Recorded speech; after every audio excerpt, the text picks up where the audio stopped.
So one interesting thing I found is I pulled a couple of plugs on his 2011 Benz, and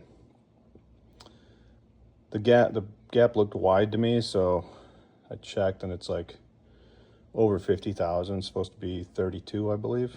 So the gaps are way out too, which is expected. I mean, original plugs. So when I put the new plugs in, new coil on number 3, we should be good to go.